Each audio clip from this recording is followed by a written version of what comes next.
Yes, people. Hiya. Everyone in the comments already. It's going off. I can't wait. Kathryn, tier one. Kathryn, for me, is now one of, if not the best journalist around for women's football. She's got her fingers in all the pies. She knows what's going on. So I'm really happy to have her on. Thanks for coming on. Yeah, thanks for having me. You've built me up there. No. You broke the biggest story so far, the Beth England. Big move. Just tell us about how you heard about it, how it come about, and just sort of your thoughts on that deal so far. And can you see it being like a start catalyst of anything, or Yeah, I mean, interestingly, it was. I was talking with a couple of other journalists, about kind of Beth England in her. Just obviously played PSG the game before the Christmas break, and we were sort of saying, she could do with a move away really to play football for the World Cup coming up, and we were sort of thinking, well, which clubs could she go to? We know we'd kind of had like Villa had been mentioned, and in the past United, but we're thinking, well, she'd go there and be second choice. It's not, it's almost kind of which club could she go to? And I think, oh, Tottenham would be a team that could probably do with her. And then just kind of by chance heard a little whisper that she actually was on her way to Tottenham. Trying to call the agent who ignored me for a bit, but then obviously you go back to them, I think, with the story, and they obviously kind of come back, and you go to the clubs and stuff like that, and you try and stand it up as best you can, and then obviously you get the green light from the people that you need the green light from, and you go with it, but obviously kind of had heard, through not through agents, but through separately, that it had obviously been it was going to be a record fee for a British player as well, which is a big statement from Tottenham, given that we've not kind of seen them go mad in terms of sort of spending loads on one player in particular, and we're kind of used to seeing it that be more sort of like the Chelseas or the Arsenal cities, etc., kind of do that. So it was interesting to see Tottenham do that and kind of, I guess, maybe try and push their way back up the table, because obviously last season they were in and around the top for a little bit. This time last year they were sort of it is top three contenders. Obviously this season has not been quite as good. So interested to see kind of how quickly Beth can get off the mark there as well, if she can make an instant impact. Yeah, definitely. I mean, Lanzel's just thrown a straight question in. Did any other teams bid for Beth that you know of? Well, I think Tottenham were looking at another striker as well. I think Sinya Brown was on their list of potentials. Obviously, was at United last season, but I think obviously Beth's kind of got that proven record in the WSL, which Sinya hasn't got. She's got a great goal record, but obviously, the time at United wasn't great. And I think from Sinya's point of view as well, they kind of, she's obviously got 6 months left on her contract at Leon. It's probably going to be in a better position in the summer rather than either going for a short-term loan or going somewhere now. In terms of other clubs being in for Beth, I'm sure other clubs were. I think Villa were maybe interested in the summer just gone. Tottenham were obviously interested in the summer just gone as well. But I think Tottenham were kind of far and away the clear front runners especially in terms of when it came to the fee as well. So I think they were pretty much the clear favourites for that. Yeah, everyone in the comments, and I can see a lot of people watching. Drop a like on. We're going to go on to the United news, the important news, the news that I think most people watching want to hear. What do you know, Kathryn? Because we've seen Stani go. We've been linked to Lisa Nordesen. I think that's how you say her name, from Norway. We know that they want a fullback. Jade Riviera is a name that we've seen bandied about. Hannah Vajek is a name. So what on United's front? We've heard players might be leaving. Williams, Rambo, Emily Ramsey, Grace Clinton maybe on loan. I mean, Jade Moore pushing for a move. What do you know? Just I suppose in the United as overall. Yeah, I'm glad you pronounced Lisa's name, because I wasn't sure. But no, I think again she was another one that has been kind of heard, and I wouldn't be shocked if that was to kind of pick up a little bit of pace, as obviously Lucy Staniforth's gone. And in terms of United, other than that, I can't kind of say it's been, I've heard loads of different names kind of coming forward. There's one I know that they're interested in that's a younger player that I think is more of a summer move. I've kind of written about it before. Obviously, Evie Rabjon is currently at Villa. A lot of interest around her. I think United are kind of one of the, the teams that really want her.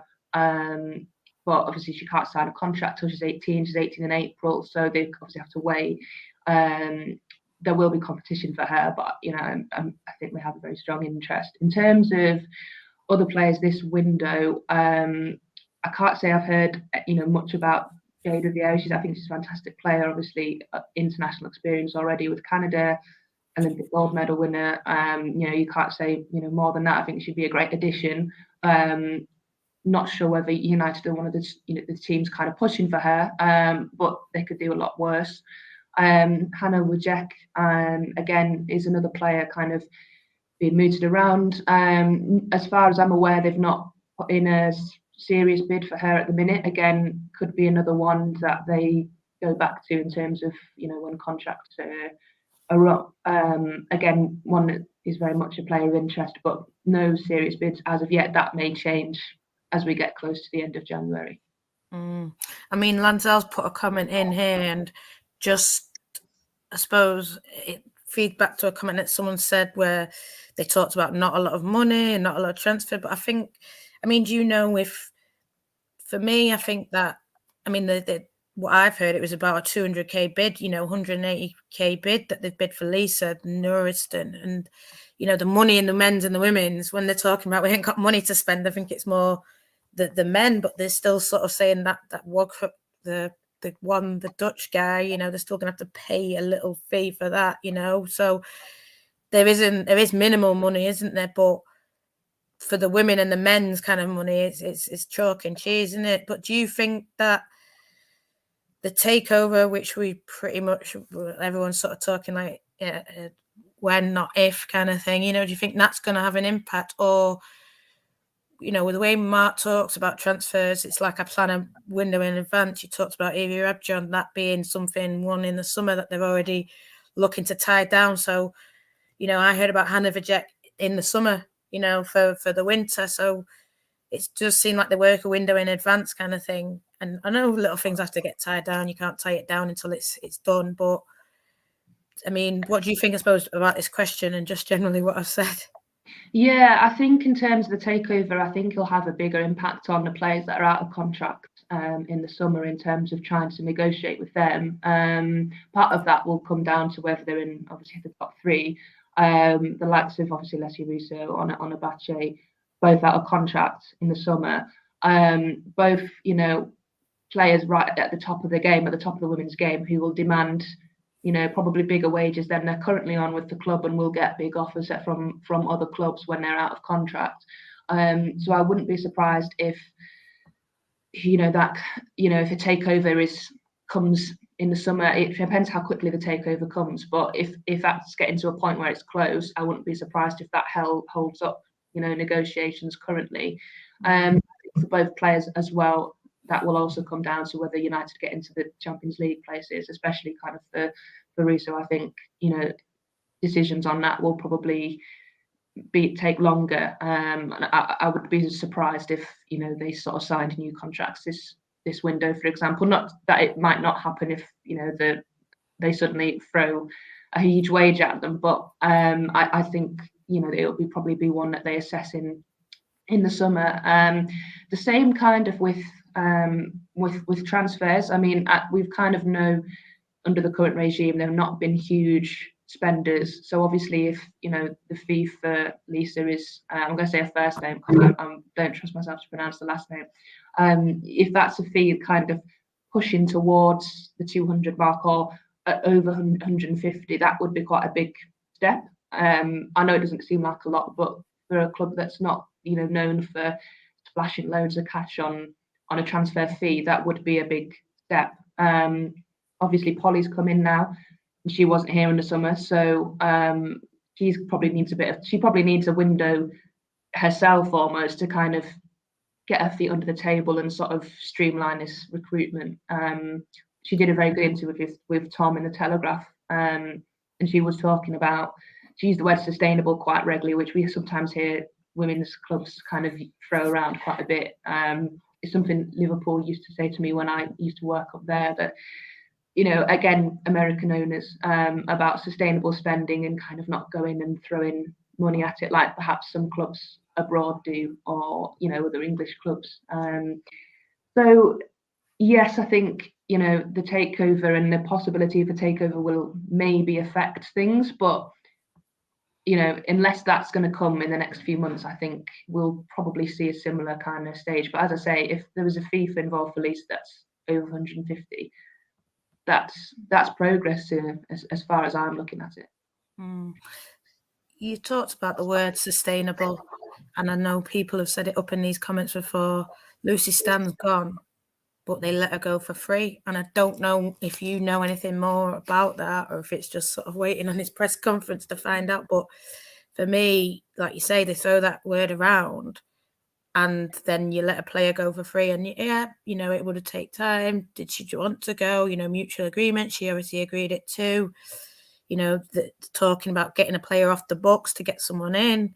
When we've seen with Arsenal, you know, they wanted Jordan out, but they got a fee, and there's talk that Iwabuchi's going to go now, and you know, there's talk that they can't get as many players in because they've not got as many homegrown players, etc., etc. I don't think we have that issue with homegrown, but you know, to sort of mutually terminate a contract to me sounds like someone's going to come in, but then again, sustainable. It's not sustainable, that really, in my opinion. I mean, what's your thoughts on the Lucy Stan, the way that it panned out? Yeah, I found it surprising that it was termination, that they couldn't get any sort of fee, because it's not like Villa are a club with no money. Again, maybe they're not going to spend ridiculous amounts, you know, in terms of like the top three clubs do. But to get nothing, I thought was strange, unless, you know, as we say, it could be a case of there's a player coming in imminently and we need to move a player off because that deal's going to happen very soon. But if that doesn't happen, you know, in the next week, it does seem a bit strange to me that you can't get even a really small fee. You know, I can understand, obviously, Lucy probably wanted to go get game time, guarantee of playing. She's maybe also got her eye on a chance of getting into the World Cup squad. That's not out of the question. She's been in and around that team before. She's got any chance of doing, you know, any hope of doing that, she's going to have to play regularly.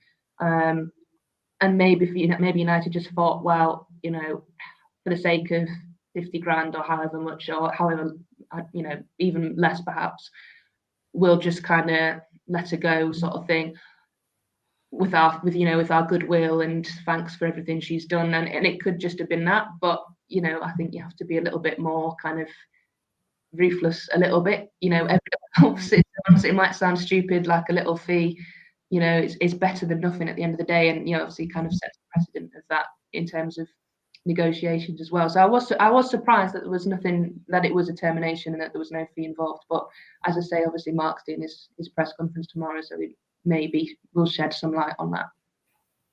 Yeah, it does. I mean, I think unless Lisa's sort of, or Lisa similar, is close to being completed, like you said, it is strange business not to get anything. And you know, like you said, it's I'm sure everyone will ask about it, not just Kathryn. I'm sure everyone wants to know, because it is sort of a bit strange. And there's a lot of names coming around in the chat. I don't know if you've seen it, but like Rambo, Emily Ramsey, that's a name that Emma's linked to Everton. And I heard it was close or done, or I don't know. I mean, is that something that you've heard? She could go there permanently. Could they get a fee for her?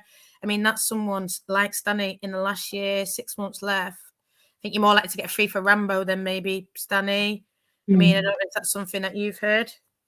Yeah, obviously Ramsey's done quite well at Everton. She's a good young keeper, English player, somebody you would, you know, last year of a contract. If she's looking at someone like Mary Earps, who's not going anywhere. Can't quite remember Mary Earps' age, but she's maybe 27, 28. She's got another 5-6 years in her probably. You know, and Emily Ramsey's looking at her thinking, well, I can't be number 2, number 3 forever. You know, Sandy McKeever's gone from Everton now, so she'd have a clear run of being the number one at Everton. You know, a move that kind of makes sense for everybody, given that she is in that, as we say, that last bit of her contract. So a move that would make sense. I've not heard loads on it, but you know, a move that would, I think, make sense, and it again wouldn't be one that is necessarily surprising unless Mary was to go, but you know, it's not going to happen. Yeah, I mean, a lot of people are upset about the Stani corrupt to extend them and let them go for free. Yeah, listen, I'm sure, like what Kathryn said, we'll be hearing about it tomorrow from Mark. I'm sure most or all of the journalists will be wanting that one, won't they, Kathryn? We want him to answer that one. So you're with us in that, the fans we want to know. Sporty Muck Sport Face. What a name. Do you know if she does go Rambo, can Man United put a buyback clause or first refusal? Is that something that you've seen in WSL before? I mean, it's not something I've heard of in the WSL before, but it's definitely something they could do. There's no reason why they couldn't. Something that obviously we see a lot more in the men's game, which might now creep into the women's game a little bit more. The more kind of young players come through and maybe can't get in the team straight away, but could get in, you know, in 4 or 5 years' time. So it's definitely something they could do.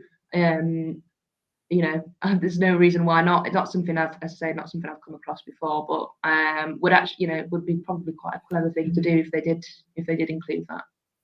Yeah, I mean, just Kathryn, I don't know if you've heard, I've seen someone putting things out. Not Rambo, because we talked about Rambo. Jade Moore and Rachel Williams. I mean, I don't know who I've heard Jade Moore going, but I'm sure a lot of clubs would want a player like Jade Moore. I know she's saying that she wants to play World Cup. And then someone like Williams who came in, who Leicester was interested, and then there's talk that Leicester are interested again, and there's talk of her going on loan. I mean, what do you know about, I suppose, those two players? They're sort of older, maybe not getting the minutes, but like you say, Jade could, even though she hasn't really played on Sarina, could be thinking, if I do play, Sarina seems like the person who is honest and stuff. You know, if you play well, and I think Jade has been playing well for Man United when she has played, but it's just probably not been enough. Can you see her or Williams looking to go, or what do you think? Well, for someone like Rachel Williams, I think she signed for the club probably knowing she was never going to be the first choice striker. I mean, you're not going to push unless Russo gets an injury. She's always going to be the starting striker, and then I suppose it's whether it is a case of whether she thought she would then be second choice, or whether Martha Thomas would be second choice.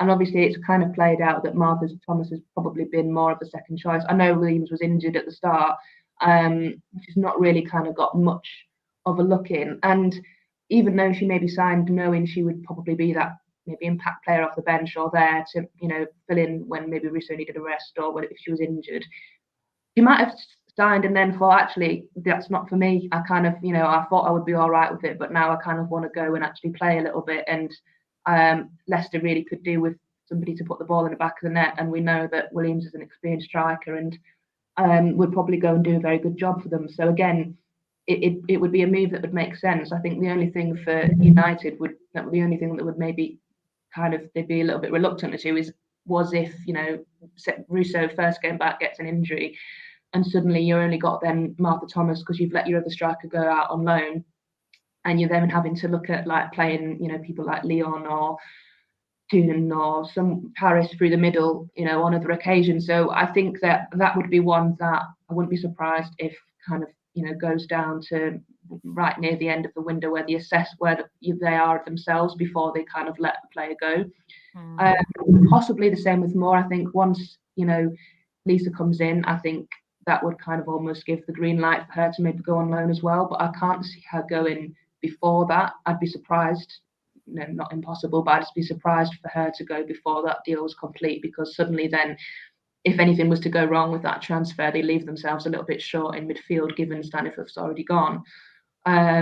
So, you know, again, I think with someone Jade Moore, similar to Rachel Williams, she maybe signed, it was last year when she signed. It depends kind of what she thought when she signed. Did she think she was going to be the first, you know, start in most games, or did she was she aware that she was probably going to be the player maybe coming off the bench or filling in? you know, you would have expected maybe for her to have a bit more of a role since she signed, given kind of where she'd come from. But, you know, I think United's midfield has done quite well this season, so it's kind of hard to push out the players that have been playing there. Yeah, it's a strange one, isn't it? Because I think 2 players that were brought in, I mean, again, the favourite name, does you think that she was seen as someone for Russo to learn from as opposed to playing regularly? And for me, I don't know. I don't think Russo needs to learn from it, but that's what I think. I don't know what you think, Kathryn. Yeah, I wouldn't have, not really. She's maybe for the squad more generally, she's probably seen as a good person to have around in the dressing room in terms of being experienced. I think maybe more it was a case of, you know, as backup options that was cheaper, probably more likely than sort of, you know, someone that can be Russo's mate. I think it was, you know, probably just a case of who was available for not much money that has a fairly good record that could be a good backup if needed. Yeah. I was heard that it was like a Mark confidant kind of thing, like someone who can put in the dressing room, knows going to get on, knows how Mark plays, etc., etc. Yeah, and I just think Vicky said something before. It's like Paris has played when Thingy's been fit, and then, like you say, Thomas is coming on before. Definitely smash that like button. Ellie, I've seen a question and it's gone. Oh, any news on Ivana Fuso? I mean, I just want to say just quickly on that. I went to watch her play out in Germany, and she says I'm coming back. So that's news. I don't know if you've heard any different, but I'm guessing that's the news, isn't it? And then I'm guessing they'll have them chats closer to the time. She signed a 2-year deal, so she will have like an extra year on her contract when she comes back. Mm-hmm. You've got it straight from the horse's mouth there. She's coming back, so I think they'll probably have a look at her and see, kind of assess how that loan has gone, and have a look in the summer. I would expect. But I mean, just personally, I think it would be nice to see her given a chance, just because the few occasions I have watched her, she's been pretty impressive in you know, little cameo roles. So it would be nice to see her given a chance to shine. Definitely. Yeah, definitely. Yeah, she made it clear she's coming back, so that's what I'm saying. People just saying different things, like Polly trying to bring down the average age. People saying midfield. Do we need to improve there? I think Lisa. I definitely do think that a midfielder is coming in. I don't know what you think, Kathryn, because I think when Jackie went, he even talked about it, didn't he? He said, "Yeah, we'll get someone in the summer." And for me, whether Lisa's been that kind of one that they've waited for, whether they're going to sort of structure the payment as we see in the men's game, they don't pay a lot now, but they pay more in the summer, and it's one that maybe they want now, but they'll pay more majority of it in the summer. I don't, you know, obviously we don't know the ins and outs, but you do say it is quite a big fee, and then with this takeover, I do think it's sort of if. Not, you know, it's when, not if, sorry, you know, and it's going to be someone with a bit of money. And, you know, even Ten Hag's talked about there'll be more money and all this kind of thing. So, you know, it's a strange one, isn't it? But you definitely can see a midfielder, I'm guessing. Yeah, well, that was the thing, wasn't it? With, you mentioned obviously Jackie Groenen had went, and they didn't manage to get a replacement in for her in the summer because it was so close to the end of the window. Well, it was after the window. After the window, and they got around 100k for her, didn't they, Kathryn? So yeah. So like, you know, being used. Well, exactly, and that's, you know, that's where the word sustainable kind of comes in. I suppose they weren't able to use that in the last window. That then, you know, goes on a player this window. It you know, it kind of it makes sense, and that, yeah, I'd be pretty shocked if they didn't bring a midfielder in before the end of the window, because I think they need one. And as we say, you know, Mark was kind of spoken openly about that, the fact that they need to replace Jackie, or at least bring, you know, another body in the building, especially now Staniforth has gone as well, which is why I think they'll wait on Jade Moore until, you know, this other player comes in. Yeah, definitely. Just a question here, I suppose, about midfielders, and I suppose maybe this links to Jade Moore, or, you know, again, the great thing. What do you think about Vilda? Do you think she's going to stay? Do you think she, we've heard her talk. She wants to play. Of course she does. The Norway coach, she's sort of made it clear that Vilda needs to play to get in the World Cup squad. That's what she'll want. And I mean, I had Graham Falk on here, and he's sort of saying Vilda wouldn't have just come out and said that straight away. It would have taken a lot. She would have been going. She would have been knocking on her door. She would have been asking what she needs to do. And then that, going to the media and saying, I'm maybe thinking about it, that would have been a last resort for her kind of thing. What do you think of Vilda and her playing time? And I'm guessing there's a lot of clubs that are interested or have been or still are. Yeah, well, she was one that Villa were looking at, I think, before the Knobs deal and before obviously the Staniforth deal as well. I think from a club point of view, they'd be reluctant to let her go, just because she is obviously a great option to have. But for her point of view, it's how determined she is for playing time and whether she's convinced, before the end of the window that she will get that opportunity to play. We obviously see Hege Riise has come out and, as you said very much she needs to be playing. She's already been left out of. She's in the last squad, obviously, but the squad before she was left out. It's a really difficult one because I think she's a fantastic player, but for whatever reason, just doesn't seem to have quite clicked under Mark Skinner, and whether that's because of the style of play or other reasons, I don't quite know. Whether she's just not had enough of a chance to actually play consistently, getting that run of games.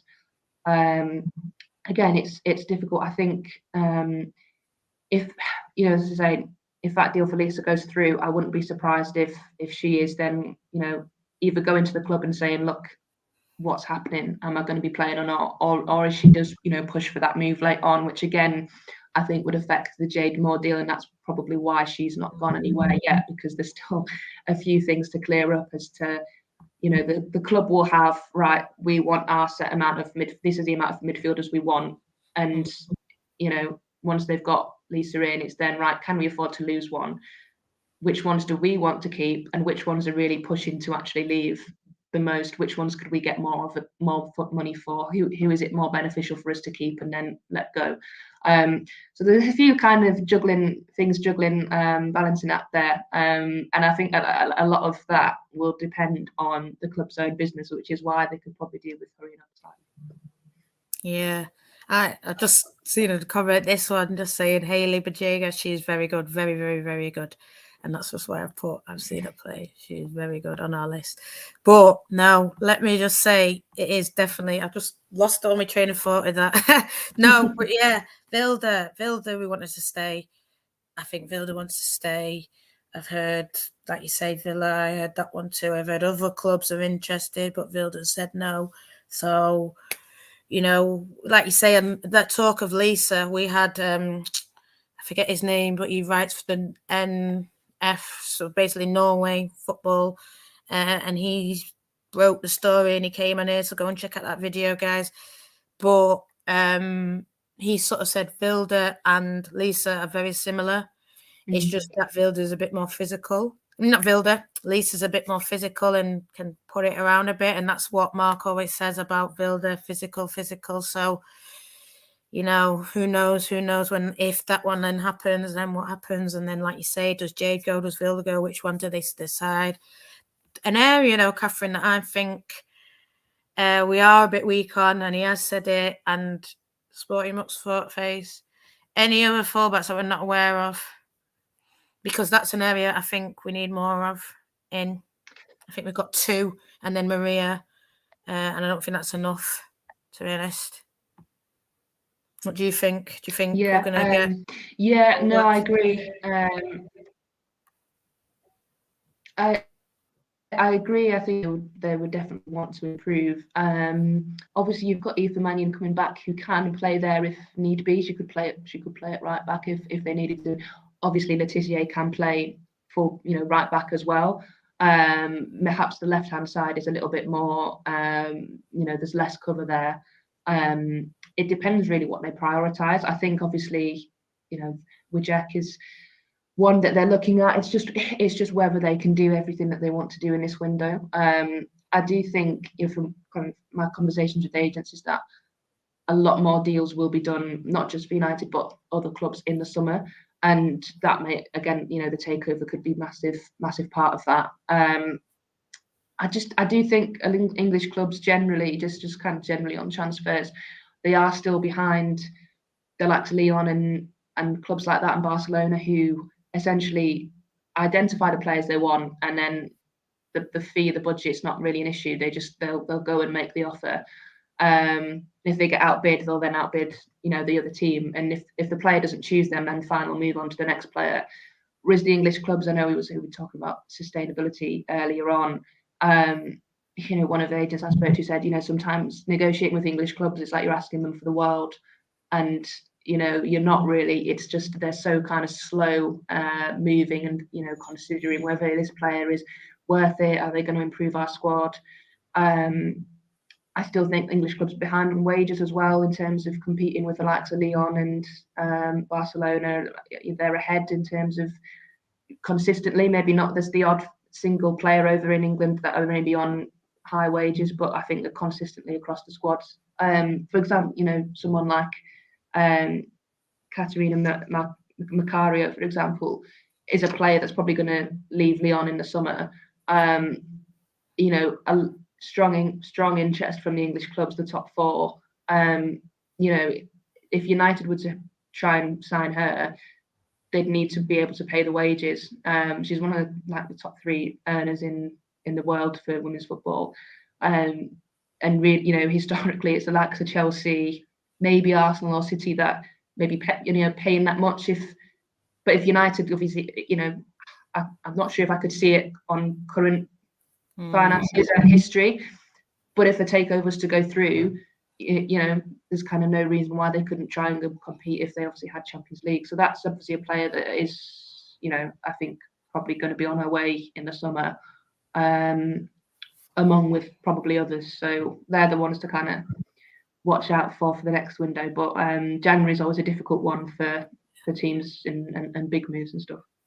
Yeah, I mean, you're just saying, Anton is just saying, hey, Leon got new owners. Will they be the same as previous? I don't know how much you know about Leon, but it does sound like maybe Leon, I've heard Leon's owners maybe not going to be as much. And is that sort of why she's looking to leave, or is it just sort of a change and she wants that? What?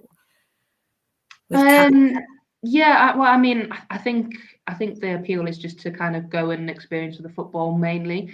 As far as I'm aware at the moment, there's kind of no issues with Leon's finances or anything like that. It doesn't mean that might not change in the future with obviously possible ownership change. I think the appeal is to kind of go and experience. Once you've played at Leon for a few years, you've obviously won the Champions League there already. Sometimes you fancy a flavour of a different club. Some, the English league is quite appealing for a lot of players. I don't know what team she supported growing up. She might have supported an English team growing up that she might want to come and play for. You never know. But there is obviously a strong interest from the English clubs in her. But they will have competition, from other leagues as well. Anton's saying they're likely to go back to America. They visit and they go back home, and you're talking about English clubs, and it does seem like a lot of players are now coming over from everywhere, and they're flocking to this English league. And you're saying it's not the highest. It's obviously maybe average. It's the highest, but you're saying the big aren't coming. And then you're saying America, and we've seen with Dabinia, she stayed in America. Kat is Andon saying she might go back to America, and it is that kind of thing. And what do you think with, I suppose, WSL, that there are players flocking? It is out there. It's on Sky. It's streamed around the world. And then, like you say, we're talking like, I've heard similar in that, maybe, Monday to Friday, Saturday we're closed for business, kind of 9 till 5.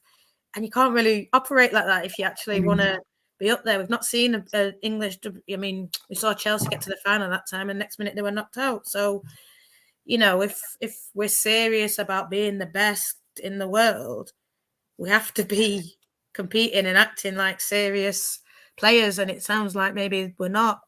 Just your thoughts? Yeah, no, I agree. We've kind of heard even from, we've heard from officials at clubs that, clubs like Barcelona kind of can blow other teams out of the water with wages. Some of the wages that their players are on are a lot higher than the top clubs in our league. That's not to say that the Chelseas and the Arsenals don't pay well, because they do. But I think sometimes the Leons and the Barcelonas can kind of have been able to throw a little bit more money at it than some of the English clubs have.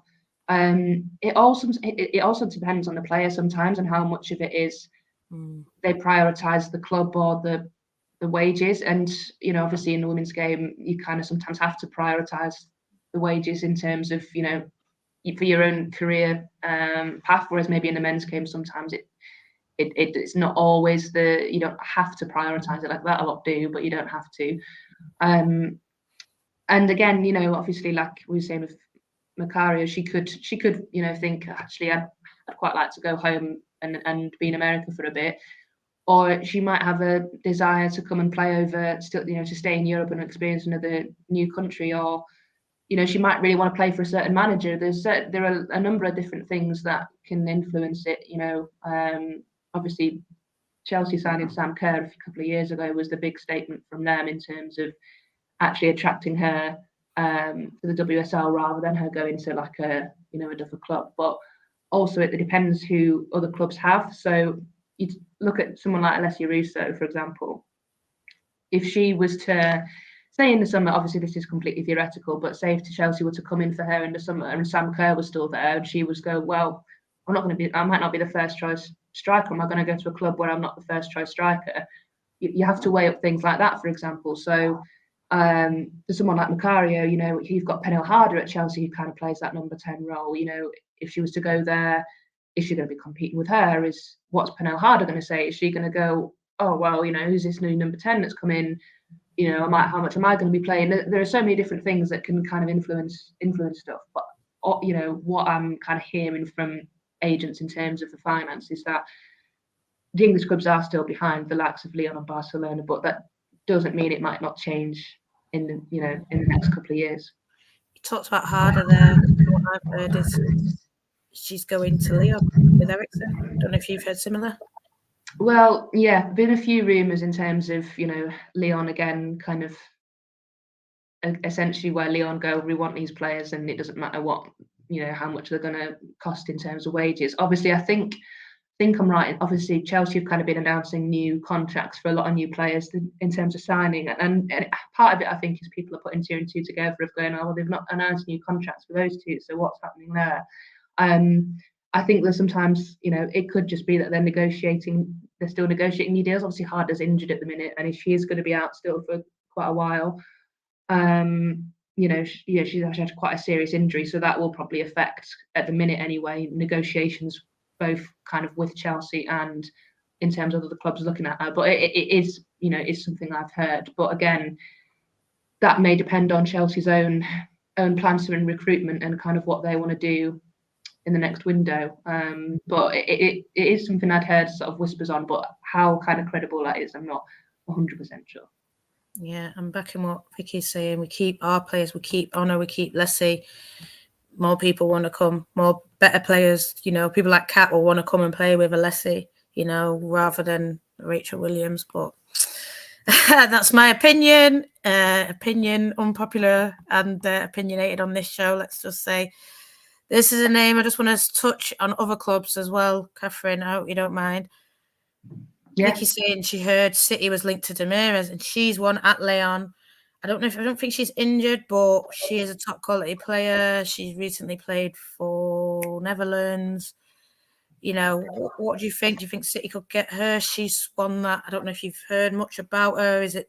I'm thinking like you, it's one for the summer. That one. I think she's in the last 6 months or last year and a half. I don't know. Yeah, I wouldn't be surprised if City could probably deal with her now. I think they lost again. They lost Walsh very close to that deadline, and they did kind of replace her, but it's very hard to replace Keira Walsh. So I'm not even really sure if you can replace her. But she, Damaris she's a player in that category, kind of on a similar level. But again, I'd be very surprised if she was to leave now. I think again it would be, and to definitely have interest in her. She's been in the Northwest before, obviously with Everton, so it's not like it's unfamiliar territory. The WSL is not unfamiliar territory either. But Leon has still got Champions League now, and Man City don't. So I wouldn't be surprised if it's one that again she waits for until summer, because Man City might not have Champions League next season. We don't know. So there's a lot of things to consider there. So you end up signing for a club and then not getting that Champions League space, you might be regretting it. So, and she'll also be in a better position herself. Players, as we see in the men's game, when it's a free transfer, you can negotiate usually a bigger wage than if the club's paying a fee for you. So you are in a better position at that point, usually in the summer, than you are in January. Yeah, a lot of people are talking, and listen, keep talking in the chat, drop a like in if you're going to question, you know what to do. I'm just, I suppose, generally now, I mean, I know we've talked about a lot about United, you expect a midfielder, you expect a fullback, and I suppose then that'll dictate who goes out, but other clubs, you know, I'm hearing a lot of Leicester might be getting a lot of players in, seen Liverpool sign some players, Tottenham, obviously they signed, and then Villa have done really well. I mean, but can you see any more business, say, from an Arsenal or a Chelsea or a City this window now? It does feel quite quiet on Chelsea, and obviously Arsenal have kind of got their business done quite early in terms of those two players. They've obviously also bought Gio back from Everton. Never say never. I think Arsenal did do a couple of deals sort of late on last January. Again, might be one where they assess. Obviously Manu, which is one that might leave. As you were kind of alluding to before, they might have to do a bit of juggling with their players to make sure they fit the right quota in terms of what they're allowed. I think there's a lot more, kind of what I've heard is that a lot more of the mid WSL teams are the ones that are probably busier, because they're the clubs that really need the players in. I mean, you mentioned Leicester. They really need reinforcements, not got a point on the board yet. I mean, from their point of view, that's what I was saying. I think Rachel Williams would be a fantastic signing for them. But, it's whether it kind of works for United. Again, sometimes you get those deals a lot closer to the end. Brighton have been quite busy as well. Obviously, they got a new manager in, so he's kind of looking at the players he wants to bring in. Brought in a couple that he's worked with before. There might be another one coming into them. I think Villa have obviously probably done their business. I think they've done very well in this window. But yeah, I think it'll be those kind of mid clubs that are busier. Yeah, I know a Villa fan said to me they need a fullback now still. And I think, you've done your business. Let someone else have a go. Do you know anything about that? A fullback for Villa or you don't know? I've not heard anything on a fullback for Villa. Doesn't mean that it's not in the works in the background, but I think they've done very well so far, as we were saying, with the two experienced players they've brought in midfield. It wouldn't surprise me, because I know something that has probably let Villa down earlier in the season is the squad depth. Where you've looked at some of the games and you're looking at the bench, and their bench is a lot smaller than other teams, so they could probably always do with reinforcements. But it's not one I've been across. I mean, I've seen a comment now, and I was going to pull it back up, and then I've seen someone else comment. Chris Ratcliffe, you okay, mate? Drop a like in. I'd love to see 1 or 2 German internationals, and a lot of people are talking about Julie Brandenobi. And then Anton said, German players rarely leave their league. They seem to think WSL is inferior. I mean, just what's your view, I suppose, on the top German players? We know that German players, they went to the fight, look at all the stars that we saw at the Euros. They're top quality. And we do want to see more of them in a WSL. So why do you think that's not happened? Do you agree with Anton? What do you think it is? Yeah, I think there is a part of what Anton is saying there. I mean, it's not dissimilar to kind of the German men's league, where a lot of the players always go and join Bayern Munich. Obviously, Jill Brand signed for Wolfsburg from was it Koch she was at, I think, or Hoffenheim, that was it. It was one of the teams Arsenal played in the Champions League. She rather than going to abroad. She stayed in Germany and went to the top German team. So I can't see her on the move, you know, in the next year or so, because she only just signed for them in the summer.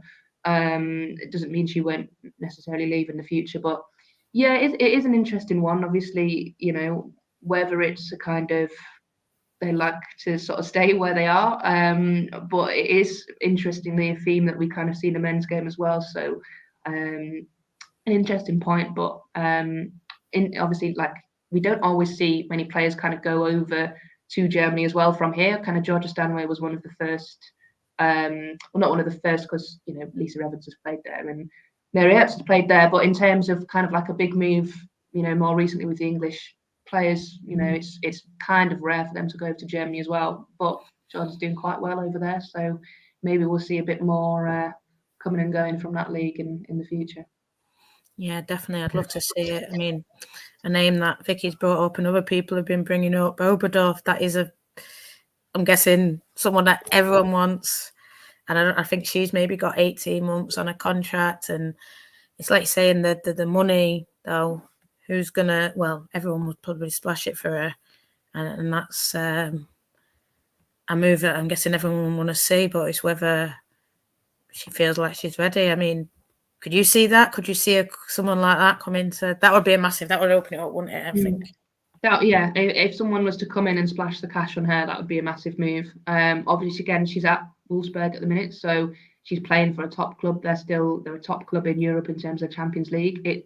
Again, a lot of the time it will depend on their ambitions and whether they want to move. So you look at someone like Lucy Bronze in England. She kind of openly said she wanted to go and play abroad. Went to Leon, obviously came back, and then, you know, wanted to go and try something new in Spain, and you know, has also, you know, had spoken about maybe playing in America one day.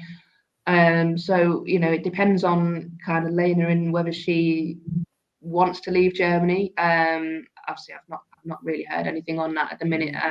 Perhaps one that is, you know, you might hear more on closer to the end of her contract. But I mean, I'd love to see her in a WSL. I think she'd be fantastic. She had a great Euros. I think she's probably going to be one of the stars of the World Cup as well. So really enjoyed her little battle with Stanway, both at the Euros and kind of in the games between Bayern and Wolfsburg.